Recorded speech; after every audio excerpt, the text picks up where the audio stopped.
Hello दोस्तों, GB boy channel में आपका स्वागत है। जय भवानी और जय शिवाजी के उद्घोष के साथ हम आज इस वीडियो की शुरुआत कर रहे हैं और आप सबने ये लाइनें जरूर सुनी होंगी कि देखो मुल्क मराठों का ये यहाँ शिवाजी डोला था, मुगलों की ताकत को जिसने तलवारों पे तोला था। जी हाँ, जय शिवाजी और जय भवानी के उद्घोष के साथ आइए हम आपको लेकर चलते हैं रायगढ़ के उस किले के इतिहास को सुनाने के लिए जिसको हिंदवी साम्राज्य की पहली राजधानी कहा जाता है। वेस्टर्न घाट यानी सह्याद्री पर्वत श्रृंखला जितनी शांत नजर आती है, इसमें उससे भी कहीं ज्यादा किस्से छुपे हुए हैं।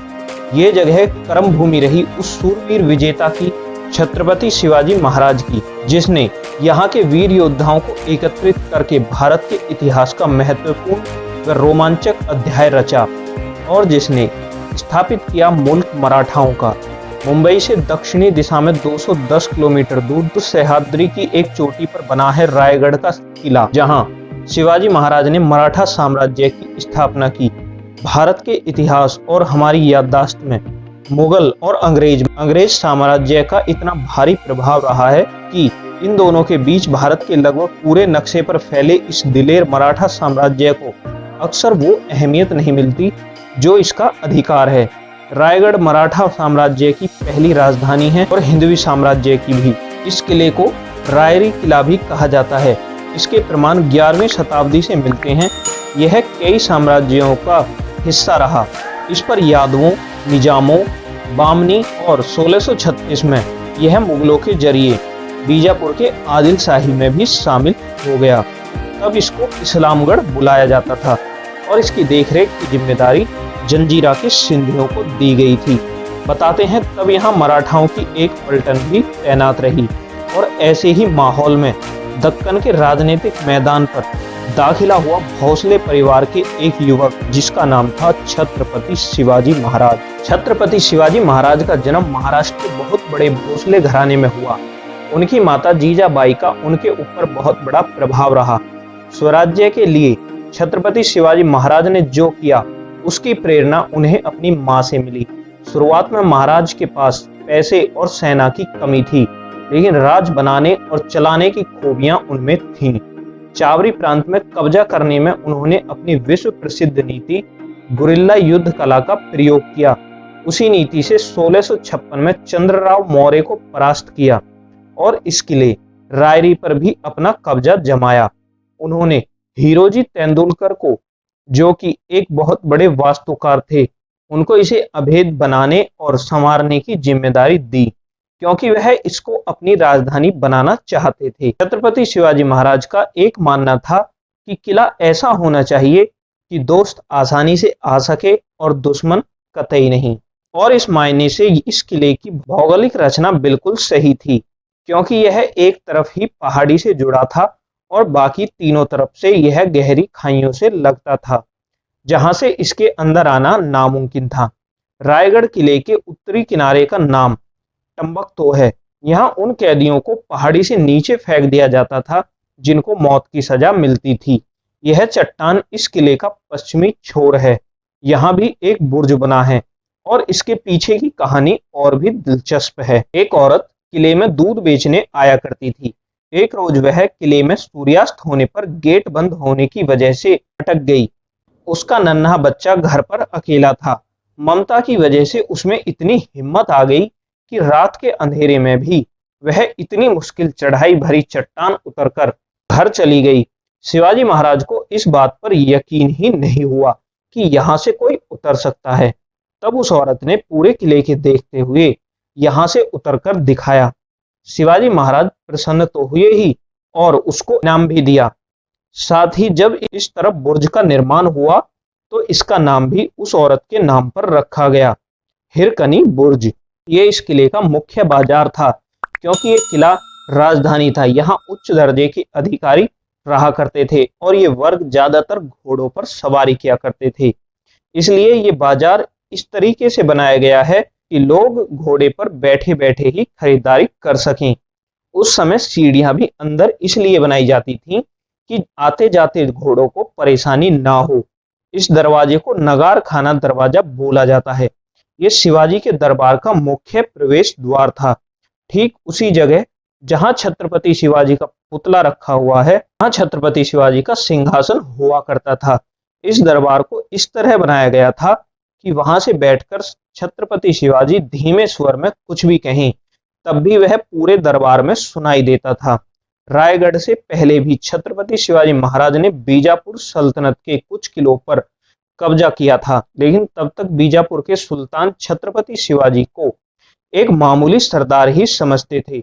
पर रायगढ़ को जीतने के बाद वो छत्रपति शिवाजी के बारे में और गंभीरता से सोचने लगे और इस उभरते खतरे से निपटने के लिए उन्होंने अपने अनुभवी सेनापति अफजल खान को भेजा, एक बड़ी सेना के साथ। इसी अफजल खान ने शिवाजी के पिता को बंदी बना लिया था शिवाजी को पकड़ने के लिए, और इसने शिवाजी के बड़े भाई की हत्या भी करवाई थी। शिवाजी महाराज जानते थे कि वह इस बड़ी सेना का मुकाबला खुले मैदान में नहीं कर सकते, इसलिए वह अफजल खान से मुलाकात के लिए राजी हो गए। वह प्रतापगढ़ किले में रुके हुए थे और फिर वहीं प्रतापगढ़ के पास तय हुई उन दोनों की मुलाकात। जब शिवाजी की माता को इस बात का पता लगा कि वह अफजल खान से मिलने वाले हैं, तब उन्होंने कहा, जब तक उसका सर कलम नहीं कर देते तब तक अपना मुंह मुझे मत दिखाना। इस भेंट के कुछ नियम थे, जैसे कि शिवाजी और अफजल खान के साथ एक वकील और एक एक अंगरक्षक साथ होंगे। लेकिन जब अफजल खान ने गले लगाने के बहाने शिवाजी पर वार करा, तो शिवाजी ने चपलता दिखाते हुए अपने हथियार से अफजल खान के पेट को चीर डाला। इसके बाद मराठा सेना अफजल खान की सेना पर टूट पड़ी और अफजल खान के 3000 से ज्यादा सैनिक मारे गए। इसके बाद छत्रपति शिवाजी और मराठाओं की सेना ने सारी तोपें, 65 हाथी, 4000 घोड़े, 1200 ऊंट, 3 लाख रुपए तक के जेवरात और 10 लाख रुपए नगद लूट लिए। इस युद्ध के बाद जो लूट मिली, उससे उनके आगे के प्लान और उनकी इमेज को बहुत बड़ा फायदा मिला। इसके बाद वह केवल मराठाओं के नहीं, पूरे हिंदुस्तान के हीरो बन गए। इसके बाद उनके सिक्के और हर वह कार्य जो एक राजा का होता है वह चल रहा था, लेकिन उनका औपचारिक ऐलान या राज्य अभिषेक होना बाकी था। इसका भी इंतजाम किया गया। अब छत्रपति शिवाजी का राज्याभिषेक था, तो भव्य तो होता ही। उस दिन उनके राज्याभिषेक में कम से कम 50,000 से ज्यादा लोग बतौर अतिथि वहां उपस्थित थे। यहाँ तक कि देश के साथ साथ विदेश यानी ब्रिटिश और पुर्तगाल से लेकर अन्य देशों के प्रतिनिधि भी वहां मौजूद थे। इस भव्य राज्याभिषेक में 50 लाख से 1 करोड़ के बीच का खर्च हुआ था, जिसमें कुछ वामपंथी इतिहासकारों और मुगलिया इतिहासकारों को मिर्ची लगती है, लेकिन सन 1600-1700 के 50 लाख या 1 करोड़ भी आज के अरबों के बराबर है। 6 जून 1674 को इस राज्याभिषेक को ही इतिहास में औपचारिक रूप से हिंदवी साम्राज्य दिवस माना जाता है। इतिहास में जैसी लोकप्रियता, विजय और सहयोग शिवाजी को प्राप्त हुई, वैसी इतिहास में कम ही लोगों को प्राप्त हुई है। उनके हिंदवी साम्राज्य का सपना एक इतना बड़ा साम्राज्य बना कि जिसका प्रभाव लाहौर से लेकर बंगाल तक फैला हुआ था। लेकिन जैसा हर किसी के साथ होता है, जो चढ़ता है वह नीचे भी आता है। इसी तरह की कुछ घटनाओं के बाद शिवाजी का प्रभाव धीरे धीरे नीचे आने लगा, जिसमें सबसे पहली घटना थी शिवाजी महाराज की माता की मृत्यु और उसके बाद शिवाजी का देहांत। इस घटना ने समय को बदल दिया। इसके बाद उनके बड़े बेटे और भाइयों में राजा बनने को लेकर सियासी झगड़े शुरू हो गए, लेकिन अंत में संभाजी महाराज ही छत्रपति बन गए। छत्रपति शिवाजी महाराज की मृत्यु के बाद मराठा साम्राज्य को खत्म करने के लिए औरंगजेब खुद डट गया और 9 साल तक लगातार प्रयास भी करता रहा, लेकिन संभाजी ने उनका डटकर मुकाबला किया। लेकिन अंत में मुगल संभाजी को पकड़ने में कामयाब हो गए और संभाजी के मुसलमान न बनने के कारण उनकी तड़पा कर हत्या कर दी। संभाजी ने मृत्यु को गले लगाया, लेकिन कभी धर्म नहीं बदला। उसके बाद ब्रिटिश भी भारत पर आक्रामक हो गए और मराठाओं में सही नेतृत्व नहीं होने की वजह से उनकी ताकत घटने लगी। अंग्रेजों ने डिवाइड एंड रूल के तहत मराठाओं और पेशवाओं को भी हरा दिया। रायगढ़ किले से अंग्रेजों को ईर्ष्या थी क्योंकि यह प्रतीक था शान का, हिंदवी साम्राज्य का।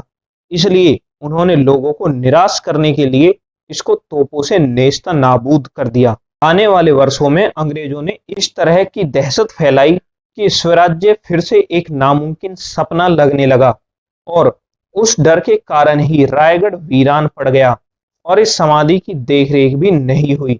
बताते हैं कि जब लोकमान्य तिलक यहाँ पर आए तो इस वीर पुरुष की समाधि की दशा उनसे देखी नहीं गई और वे रो पड़े। उन्होंने अंग्रेज सरकार से मांग की कि इस समाधि को बनाने के लिए निधि दें, लेकिन अंग्रेजों ने 5 रुपए साल के लिए मंजूर किए। लोकमान्य तिलक ने देश के लोगों से पैसे इकट्ठे कर ये समाधि बनवाई और तब से हर साल यहाँ शिवाजी जयंती मनाई जाती है। रायगढ़ की आज की दुर्दशा हम हिंदुओं के लिए गर्व का विषय नहीं है, क्योंकि हम हिंदू साम्राज्य की शान को उस तरह नहीं संभाल पाए जैसे संभालना चाहिए था। जितना शौर्य इस जगह ने देखा है, जितनी कुर्बानियां यहाँ के लोगों ने दी हैं, उसका ऋण चुकाने की हम कल्पना भी नहीं कर सकते। लेकिन हमें जो सीख और प्रेरणा छत्रपति शिवाजी महाराज देते हैं, उसे हम कायम रखें, वह भी उनके लिए बहुत होगा, क्योंकि ये धरती है बलिदान की और इससे तिलक करना हमारे लिए सौभाग्य की बात है। उम्मीद है आपको हमारी ये वीडियो पसंद आई होगी। अगर आपको हमारी ये वीडियो पसंद आई हो तो हमारे चैनल को सब्सक्राइब कीजिए व वीडियो को लाइक और शेयर कीजिए। धन्यवाद। जय भवानी, जय शिवाजी।